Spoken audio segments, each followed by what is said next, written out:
अस्सलाम वालेकुम। 9th class. आज हमारा टॉपिक इलेक्ट्रोकेमिकल सेल है। Page number 120, chapter number 7। Electrochemical cell की डेफिनेशन यानी केमिकल में से इलेक्ट्रॉन्स का फ्लो जो सेल यानी दो इलेक्ट्रोड्स की मदद से पैदा होता है।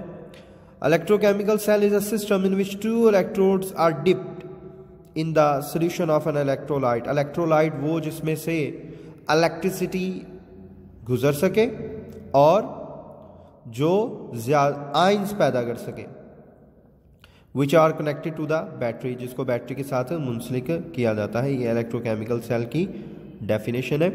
ठीक है, ये हिस्सा जो है हमने सिर्फ और सिर्फ जो आज हम टॉपिक पढ़ने जा रहे हैं ये सिर्फ और सिर्फ शॉर्ट क्वेश्चन से रिलेटेड है। इसके बाद देखें कॉन्सेप्ट ऑफ इलेक्ट्रोलाइट्स। इलेक्ट्रोलाइट्स अभी हमने बात किया, इलेक्ट्रोलाइट्स क्या होते हैं जिनमें से इलेक्ट्रिसिटी कंडक्ट करे और वो आयंस पैदा करें। The substance which can conduct electricity in their aqua solutions. ठीक है, यानी वो जब उनको पानी में हल किया जाए तो वो एक्वा सॉल्यूशन मतलब इलेक्ट्रिसिटी को उस एक्वा सॉल्यूशन में से गुजरने दें और आयंस पैदा करें। आर मोल्टन स्टेट या पिघली हुई हालत में भी आयंस को पैदा करें आर कॉल्ड इलेक्ट्रोलाइट्स। ठीक है, उनको इलेक्ट्रोलाइट्स कहते हैं। For example solution of salts, acids or bases are good electrolytes. ठीक है, ये विद एग्जांपल हो गया तो आप इसको विद एग्जांपल ही याद करेंगे। इसके बाद देखें स्ट्रॉन्ग इलेक्ट्रोलाइट्स की डेफिनेशन देखें। स्ट्रॉन्ग इलेक्ट्रोलाइट्स क्या है? The electrolytes which ionize almost completely in their aqua solutions and produce more ions। ठीक है, मतलब जो ज़्यादा से ज़्यादा अपने आयंस में तहलील हो जाएं और ज़्यादा आयंस पैदा करें और ज़्यादा इलेक्ट्रिसिटी को पास करें, मतलब इलेक्ट्रिसिटी को ज़ाया ना होने दें, इलेक्ट्रिसिटी पूरी की पूरी इलेक्ट्रिसिटी को एज अ आउटपुट गुजरने दें, तो वो स्ट्रॉन्ग इलेक्ट्रोलाइट्स हैं। Example of strong electrolytes are aqua solution of sodium chloride यानी table salt, sodium hydroxide and H2SO4। H2SO4 is a strong electrolyte. ठीक है, यहाँ तक।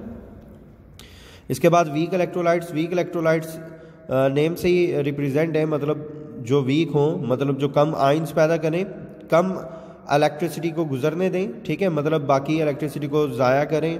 ठीक है, तो वो क्या है? वीक इलेक्ट्रोलाइट्स हैं। The electrolytes which ionize to a small extent when dissolve in water and could not produce more ions are called weak electrolytes. Acidic acid CH and CaOH twice, ये कैल्शियम हाइड्रोक्साइड है, तो ये क्या है? Weak electrolytes हैं। और अगर आप लिखना चाहें तो पानी भी लिख सकते हैं, H2O, पानी भी एक वीक इलेक्ट्रोलाइट है। इसके बाद स्टूडेंट्स ये आपने यहाँ तक ये जो निशान लगे हुए हैं आपने यहाँ तक ही इसको लर्न करना है। नॉन इलेक्ट्रोलाइट्स की डेफिनेशन देखें। The substance which do not ionize in their aqua solutions, जो अपने एक्वा सॉल्यूशन में आयोनाइज नहीं होते हैं, मतलब आयंस पैदा नहीं करते हैं। And do not allow the current to pass through their solutions, और वो अपने सॉल्यूशंस में से करंट को गुजरने नहीं देते, वो क्या है? Non electrolytes. For example sugar solution and benzene are non electrolytes. ठीक है, ये इसकी एग्जाम्पल्स के साथ हैं। यहाँ तक स्टूडेंट्स आपने इसको लर्न करना एज अ शॉर्ट क्वेश्चन। अल्लाह हाफिज़।